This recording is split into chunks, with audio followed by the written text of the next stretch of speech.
Assalamu alaikum, brothers and sisters. Alhamdulillah. Alhamdulillah Rabbil Alameen. The last two khutbahs were talking about, we spent time talking about the criteria. And today, inshallah, we will talk about an equally, if not more important subject, which is the importance of the niyyah, the intention. On this day, Jummah, the 7th of Jumada, Akra, 1443, all praise is due to Allah subhanahu wa ta'ala. We thank Him, we seek His aid, we ask His forgiveness, and we seek His guidance. And we believe in Him, and we do not deny Him. And we are enemies of those who reject belief in Him.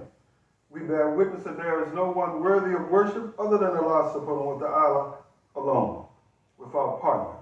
And that Muhammad sallallahu alaihi wasallam is a servant and messenger, who He sent with a guidance, a true deen, a light and an advice after a long gap of time.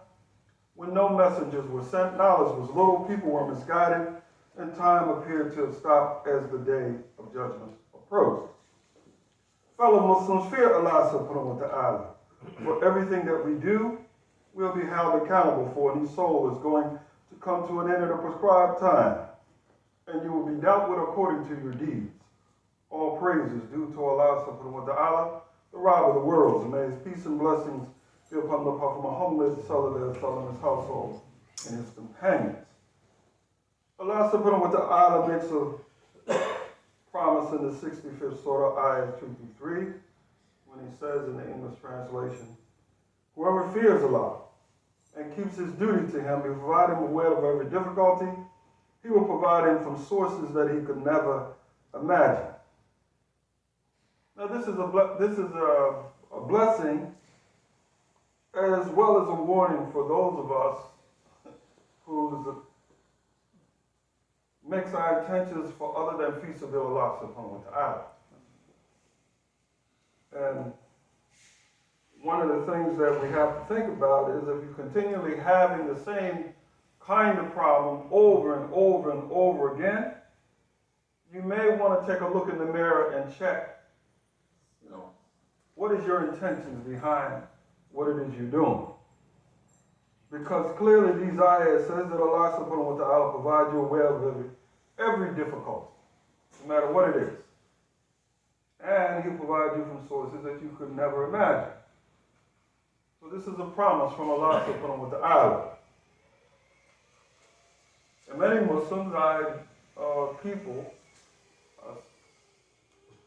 many people I don't think understand this and believe this.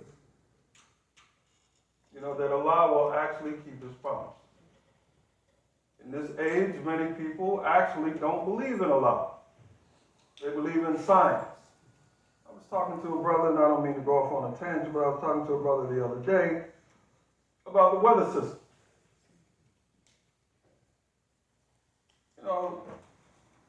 There are people, scholars, who say that there are malaki that have, or angels that have different roles. Right? Jibril, he brings the information to the messengers. Michael, right? What is his role? They say he controls the weather system.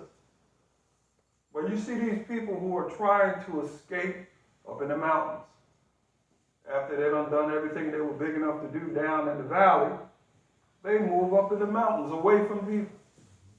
And the fires catch them up in those mountains. Now we call that climate change. Is it climate change? Or are these people being tested, or are they being punished for the things that they thought they could escape from? Right? They have a place in Florida which they said was paradise. Well, when they had that last hurricane that came through, it went right in paradise and almost destroyed everything in paradise. Is this climate change? Or is this people who are so arrogant to think that they can make, Jannah here on earth and avoid the tests and the punishments of Allah subhanahu wa ta'ala? I say this because when you understand the roles that each one of the angels have, brother sent me an email, a text message. And I got it by accident because I normally don't read text messages, but he sent me a text message. And he mentioned in his text, how come nobody ever talks about the fact that if you light a candle or something, or cause the lights to be in the masjid, something like that he was trying to say. 70,000 angels, something about 70,000 angels will do something. So he was mentioning, he said, well, nobody ever mentions this. It took me a while to even try to understand what he was talking about. So I sent the message back to him. I said, he said, well, you'll probably just attribute it to the fact that we have electricity. I said, whether it's an oil lamp, right, or electricity, if you're doing something positive in the masjid, right, you're doing something positive, and therefore the angels will show their appreciation. The hadith says that Allah will tell the angels that he's pleased with one of the people on earth, right? And then he'll tell one of the angels that he's pleased, and the angels will go out and tell the other angels that Allah is pleased with a certain person on earth. Now that's the good part. What happens when Allah is displeased and he goes out and tells the other angels that he's displeased with this person on earth? That's the other flip side of it. So dear Muslims, as we say every week, the greatest blessing that Allah subhanahu wa ta'ala bestowed on mankind is the sending of the Prophet Muhammad sallallahu alaihi wasallam with a pure deen that brings all that is good to mankind and protects them from all that is evil through his principles of justice, brotherhood, freedom, and peace. I've been watching some YouTube channels, and this one guy was talking about what they call the Dark Ages. Now, in Islam, we have a period what we call Jahiliyyah, period of Jahiliyyah, and that was the period before Islam. Well, the Dark Ages was supposedly the period in Europe when civilization broke down as a result of the Roman Empire breaking down. So the Romans, anybody that wasn't Roman, they called them a barbarian. So this guy, he said, well, the Dark Ages wasn't really dark. And his justification for them not being dark was his analysis or his research on art. And he was talking about all the different forms of art that was created during this period that they call the Dark Ages. Now see, this is what the non-Muslims think about art. They were showing the churches and how they had all of these frescoes and paintings in these churches and depictions of Isa ibn Maryam. He explained the connection between Roman paganism and Christianity. Some of you brothers should watch those videos. Now, when I say that the Christians didn't, the Romans didn't become Christians, the Christians became Romans, I think you'll clearly see what you're up against. What you up against here when we talk about the West. See, we say the West. What do they mean when they say Western civilization? They're talking about Greek and Roman civilization. See, Christianity just happened to be there. It wasn't something they thought about. And then they manipulated and they changed Christianity. So what you have today, is not Christianity. It is Christianity in name, but not in substance. The problem that we have is that we may be Muslims in name and not in substance. And that gets to today's point about the importance of our niyyah.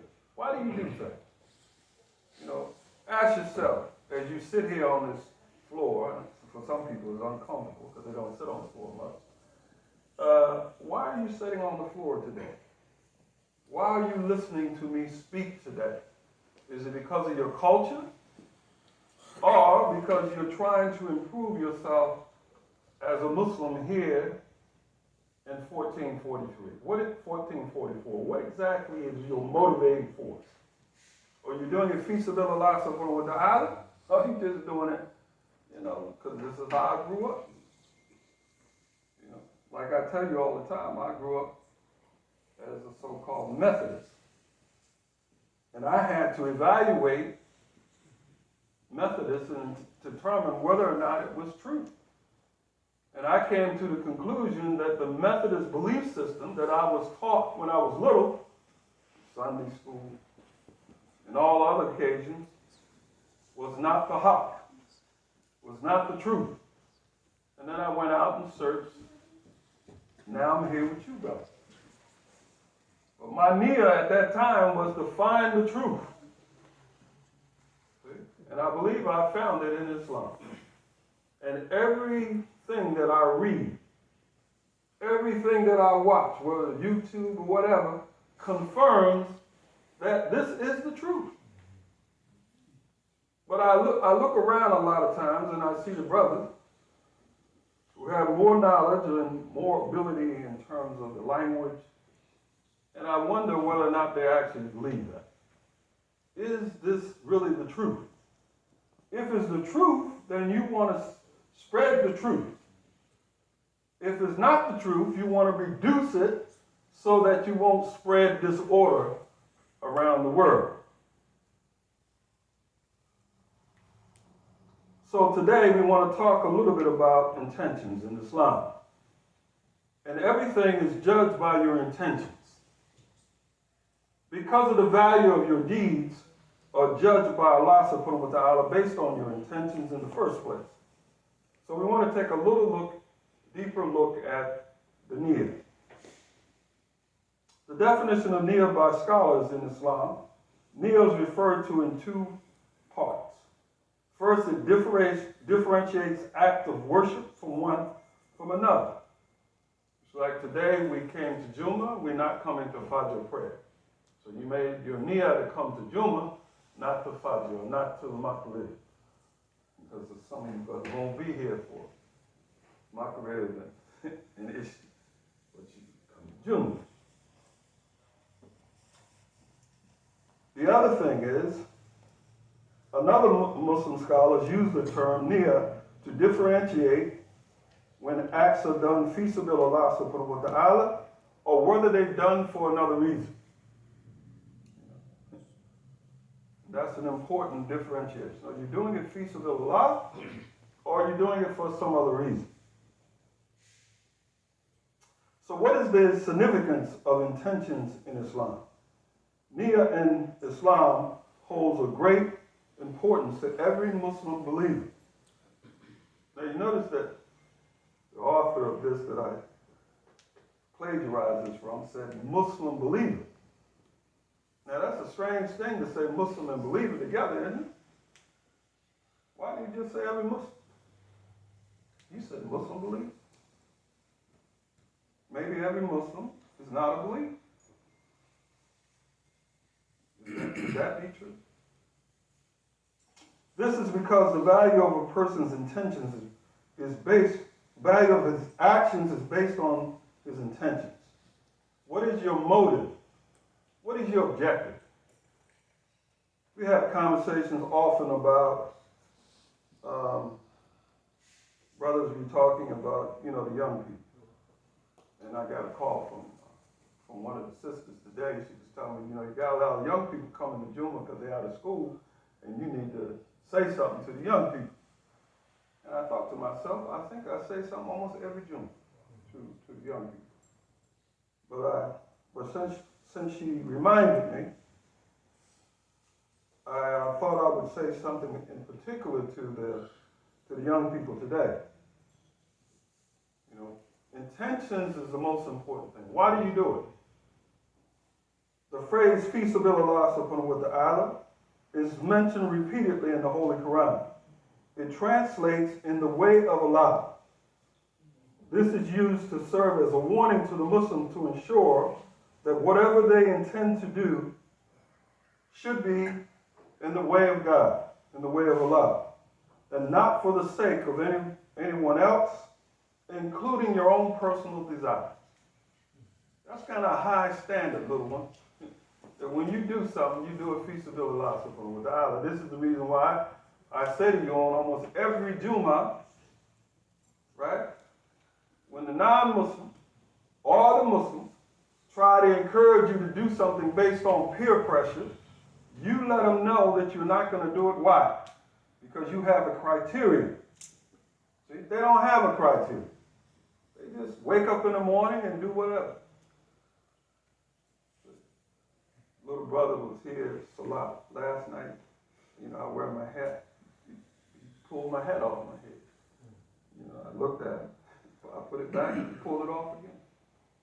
And he didn't know. See, this hat means a lot to me.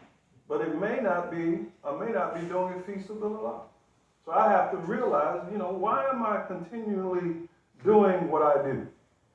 Am I doing it fi sabilillah subhanahu wa ta'ala? Or am I doing it for my own personal reasons? And maybe the brother taking my hat off last night was a warning. He was helping me. I got to think about that.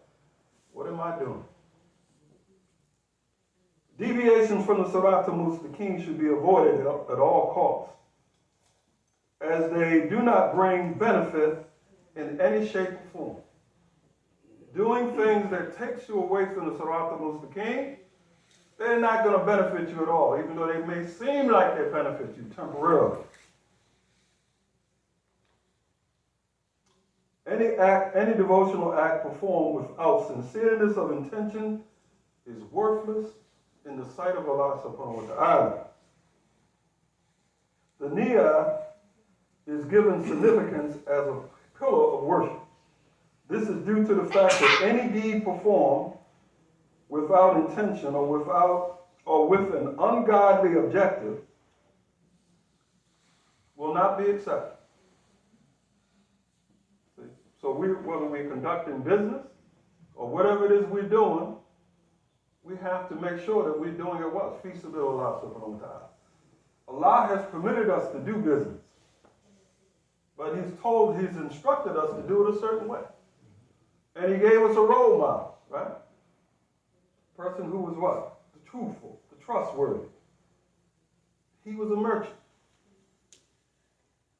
He got his first wife by doing what? Doing business for her. So, a lot of myths that people talk about today, the Prophet Muhammad dispelled those myths. In his interaction with his wives and his interactions with the people around him. Now, I was just looking at something, I'm a big football guy, American football. And now in the MEAC, most of what they call the MEAC conference, most of the athletic directors are female. I called up one of the brothers, my male chauvinistic way, and I said, hey, maybe they'll pull us out of this problem that we have. But if a female is a better leader, then you're better off. See? If a female is a better leader, then you're better off. In my household, my mother assumed leadership role. As I said in many cookballs, my father was a person who didn't initiate things. But he would help my mother if she started it. And it took my mother a long time before she realized, stop fighting with this guy, trying to get him to initiate things, because he's not going to do it. But if you start it, he'll come along and say, hey, do you want me to fix that for you? I was a little guy. I was like 6 or 7 years old when I recognized that. Because I could see him going back and forth. And I could see what his actions were. Right? And I saw the fact, it wasn't that he wouldn't do something to help us.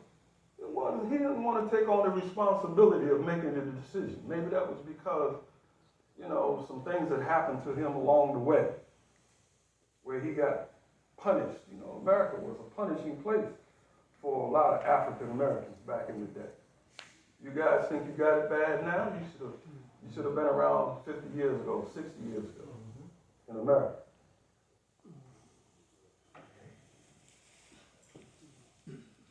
Now, there are a lot of different forms of sound intention. Pure intentions to seek closeness to Allah subhanahu wa ta'ala may take on various forms. Some are thought to be greater value than others. So it ain't like, we got to be sitting here like monks. We can live in the dunya. There are a lot of different things that we can do. Some are better than others. All are permissible. But we have to evaluate which one has the highest, value for why Allah has put us here in this dunya. Fear of the Day of Judgment. The Day of Judgment is a sound intention of worship for the believers. It's going to happen. Don't think it won't. I just had a friend of mine. I saw him 2 weeks ago at a funeral, and now he's dead. He died 1 week after that funeral. And, he wasn't a Muslim, but he was a good friend of mine. I've known him a long time, known him 50 years. And we used to joke, because he was a really good basketball player. And now we're gonna go out there and see if we can make a comeback. He said, yeah, man, let's do that this summer. But now, he's being judged. His time is up. And when I found out about it, I sent a couple of text messages and emails to a couple of friends of mine who are not Muslims. And I said to them, all I can do is cry. I couldn't do anything else. Couldn't do anything for the brother. One of the brothers, who was a Muslim brother from New Jersey, he asked me, did you ever talk to him about Islam? And I said, well, I tried to talk to him about Islam, but he seemed to be pretty firm on his beliefs. He said he was a Christian. And I said to myself, all I could do was cry, because his time was up. And when your time is up, it's up.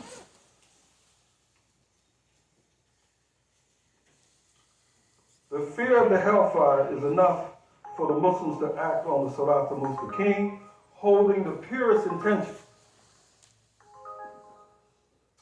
Another one is the aims for reward. Another sound intention of worship is to hope for getting a greater reward in the hereafter. They say Jannah has different levels. And I remember when I first started thinking about this, I said there's going to be a group that's going to go into the hellfire for a period of time, and Allah is going to be merciful and take them out. And I said to myself, if I could be in that group, that's not too bad. But we should strive for better things. That's the minimum. The hope that Allah takes you out of the hellfire after a period of time. Because from what I understand now, nobody wants to be there even for a fraction of a second. Don't want to be there. So the pleasure of paradise has been mentioned repeatedly in verses in the Quran as a final state for those who act on the Sirat al-Mustaqim, performing righteous deeds, and hold firm to the belief in Allah subhanahu wa ta'ala. So this is a very important point in Islam in terms of your niyyah. You like Brian Mitchell, who just hopes that you get pulled out of the hellfire and, that Allah is merciful on you, or are you trying to get up to one of the higher levels in Jannah. Our goal should be at the highest possible level in Jannah. You don't want to be like me. Say, well, if I can just get out the fire. That's not a good thing, because you might end up staying in the fire. It's not a good place to go, because you don't know whether or not you're going to actually get out of it. You want to know that what? If I'm not on the 7th level, maybe I'll be on the 5th or the 4th or the 3rd level. So strive hard to get your reward in the next life. So I ask Allah subhanahu wa ta'ala to help us understand.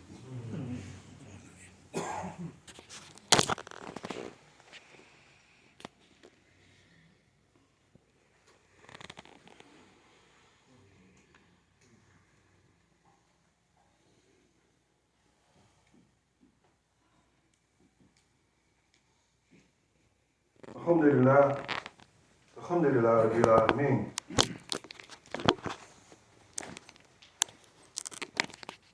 Another motivation is to do it for the love of Allah subhanahu wa ta'ala.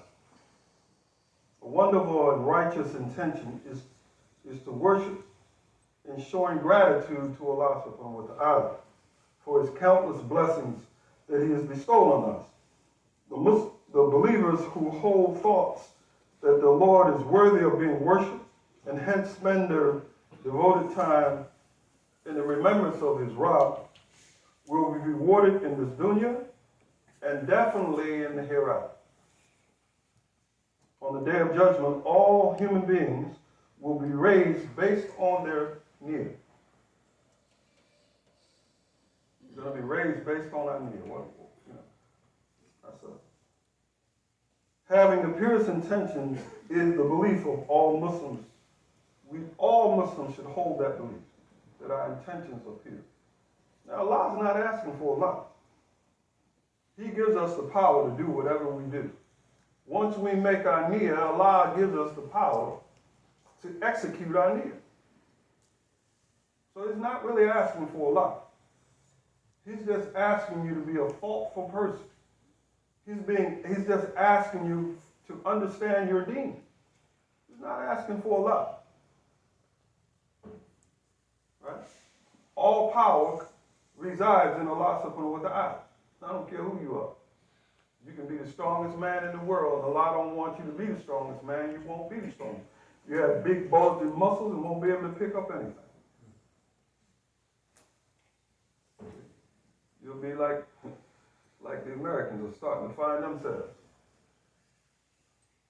Saying, well, we got to do something about China.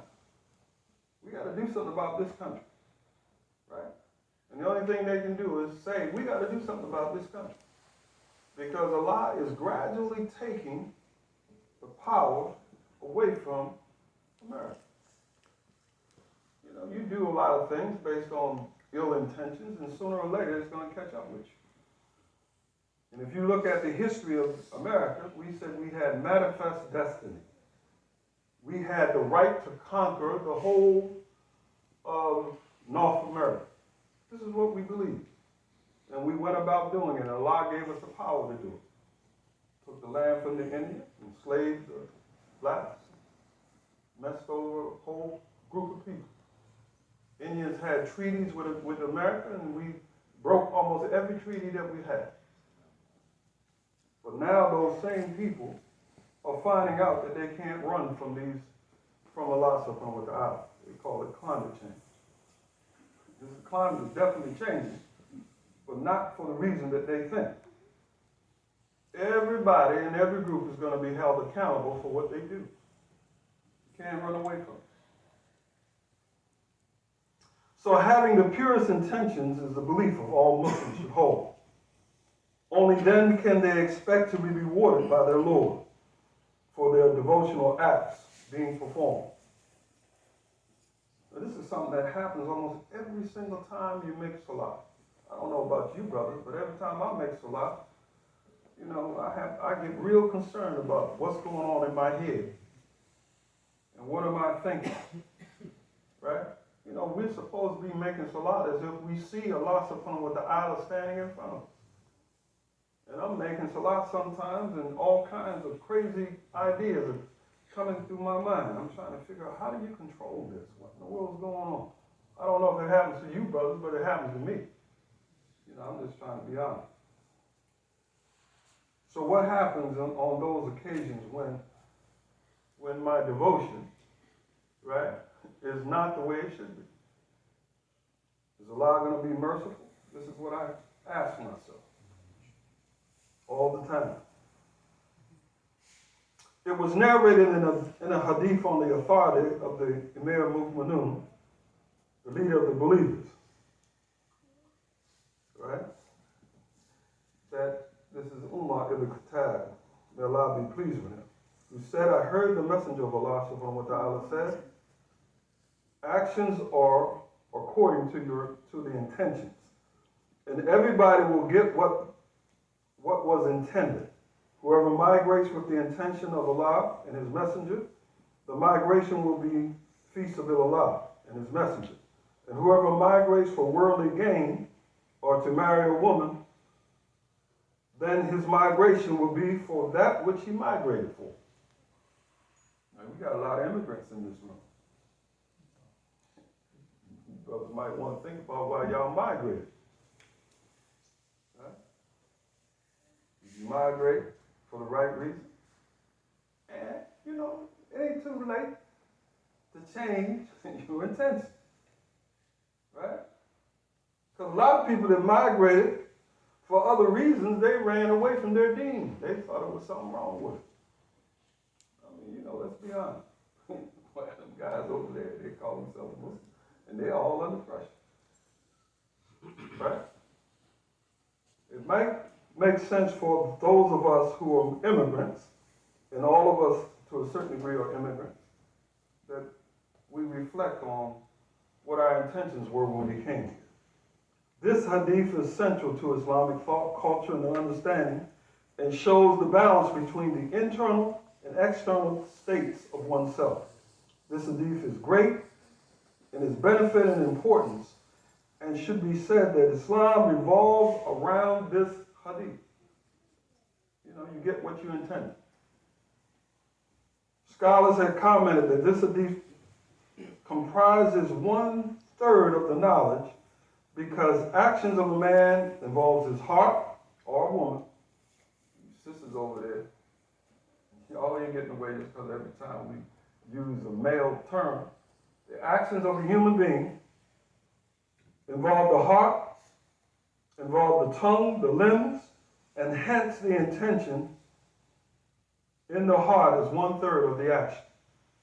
It is also deemed that 1/3 of knowledge, due to the scholars commenting on this hadith, along with 2 others, comprises the religion of Islam. So what are the 2 other hadith? Halal is clear and haram is clear. Between them, they are doubtful. Whosoever innovates in this deen, that which is not from it, their action is going to be rejected. So now everybody's talking about modernizing Islam. People got to really, really think about what they're saying. It's one thing to say, right, I'm going to practice the deen as it's being presented to me. There's another thing to say, I'm going to change it to fit so-called modern times. They act like these things never occurred before. Right? The things that they are struggling with, they act like they never occurred before. If you look in the history of the world, all of the major issues that we're dealing with today, racism, sexism, all those kinds of isms have already existed. And they have been documented in the historical record. And some of them have been documented in the Quran itself, the ones which are important. That if you read the Quran, you'll see the lessons for how to deal with those situations. So finally, actions are based on intentions, and as a Muslim, you should be a visionary. See, we should be visionaries. What does that mean? Believers should be visionaries because they should always be checking their intentions and understanding the purpose of their actions.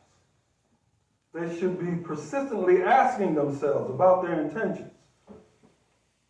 So their short-term and their long-term goals.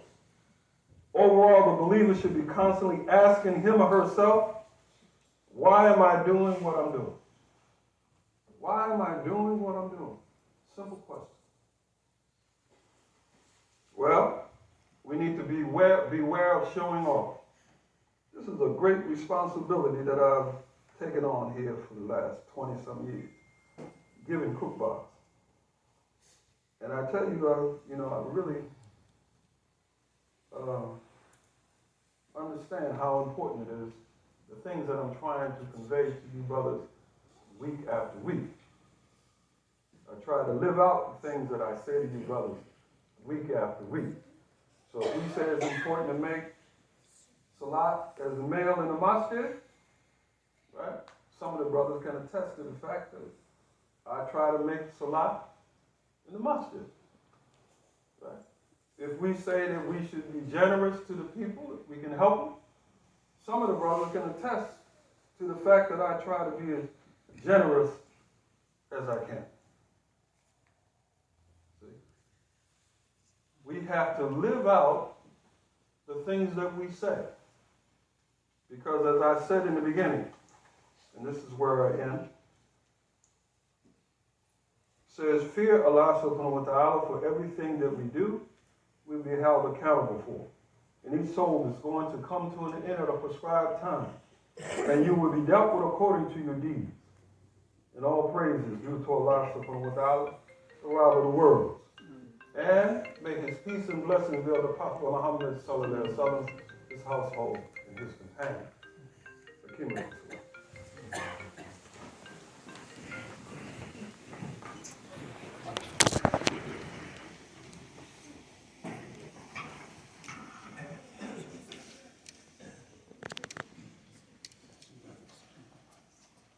الله أكبر الله أكبر أشهد أن لا إله إلا الله وأشهد أن محمدا رسول الله حي على الصلاة حي على الفلاح قد قامت الصلاة قد قامت الصلاة الله أكبر الله أكبر لا إله إلا الله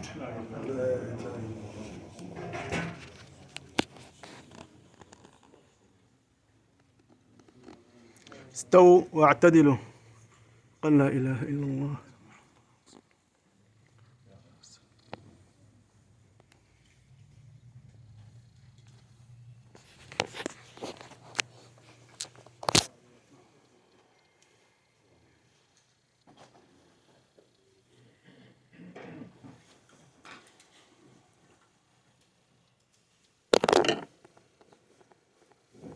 اللهم ربنا أحسن وقوفنا بين يديك يا الله. الله أكبر الله أكبر الله.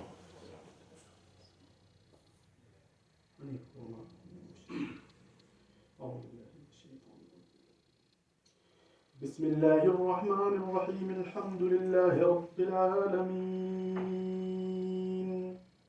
الرحمن الرحيم مالك يوم الدين إياك نعبد وإياك نستعين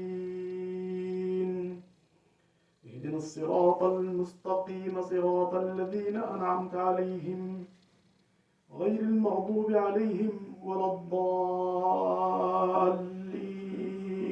آمين.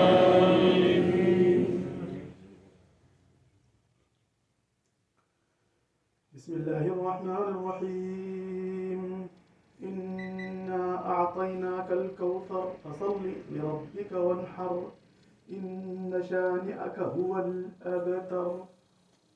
الله أكبر الله أكبر. سمع الله لمن حمده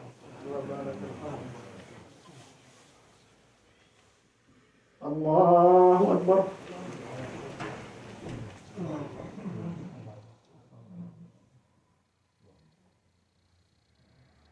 الله أكبر.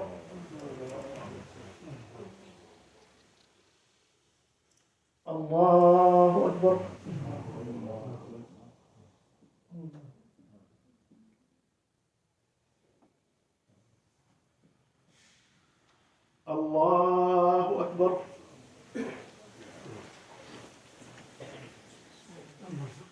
بسم الله الرحمن الرحيم الحمد لله رب العالمين الرحمن الرحيم مالك يوم الدين إياك نعبد وإياك نستعين اهدنا الصراط المستقيم صراط الذين أنعمت عليهم غير المغضوب عليهم ولا الضالين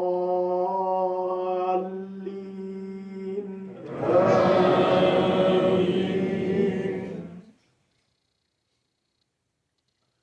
بسم الله الرحمن الرحيم قل هو الله أحد الله الصمد لم يلد ولم يولد ولم يكن له كفوا أحد الله أكبر. سمع الله لمن حمده.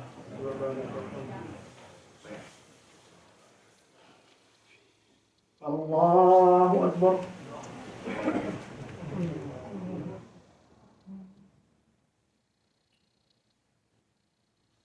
الله أكبر.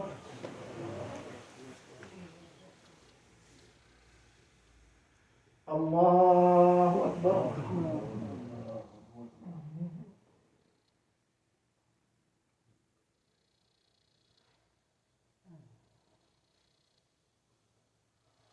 الله أكبر.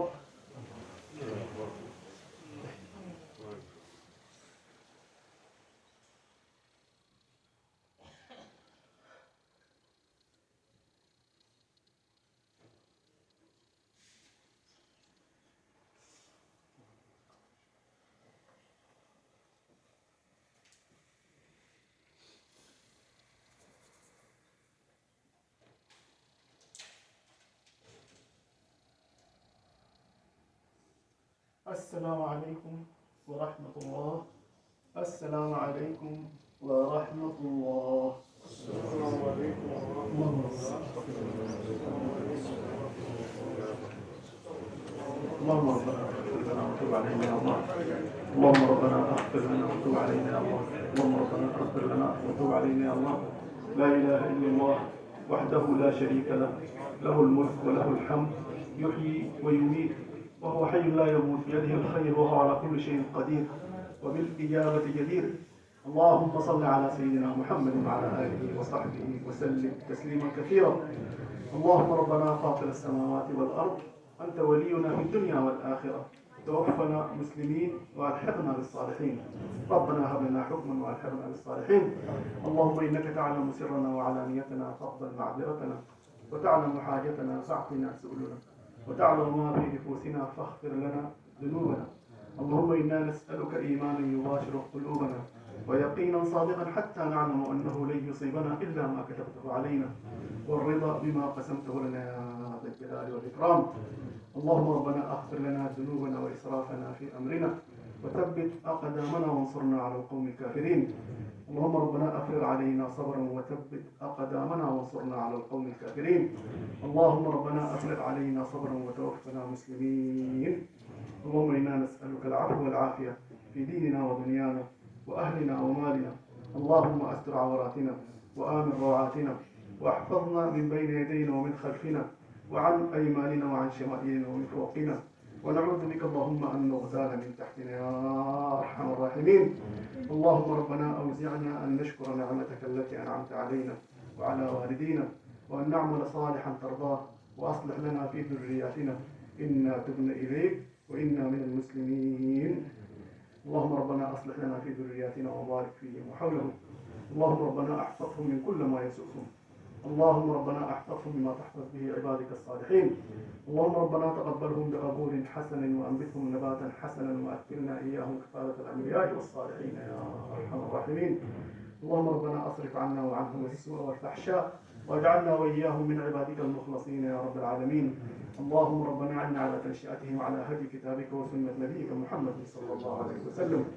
اللهم ربنا هب لنا من أزواجنا وذرياتنا قرة أعين واجعلنا للمتقين إماما. اللهم ربنا أجمع بيننا وبين أزواجنا وذرياتنا وأرحامنا بالإلف والمودة والرحمة والتقى والعفاف واصلح ذات بيننا وبارك لنا في ايامنا يا ارحم الراحمين. اللهم ربنا اشفنا واشف مرضانا واهدنا واهد ابنائنا وارحمنا وارحم موتانا يا ارحم الراحمين. اللهم رب الناس اذهب الباس، اشفي انت الشافي لا شفاء الا شفاؤك، فاشفنا واشف مرضانا شفاء لا يغادر سقما يا ارحم الراحمين. اللهم ربنا متعنا باسماعنا وابصارنا وعافي اجسادنا ما احييتنا يا رب العالمين. لا حول ولا قوه الا بالله العلي العظيم. عليه توكلت واليه انيب. سبحان ربك رب العزه عما يصفون وسلام على المرسلين والحمد لله رب العالمين. نسال الله لنا ولكم القبول ان شاء الله. So brother and sister, please stop by the donation box. We are desperately looking for more funds inshallah. If you fulfill the winter requirements. Assalamu alaikum.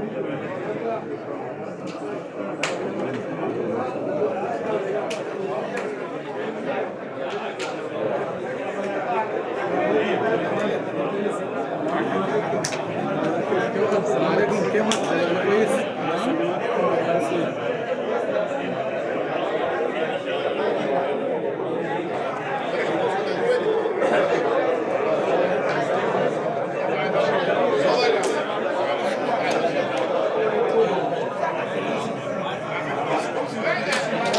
كان قاعد ما شاء الله صعد بعيد ولا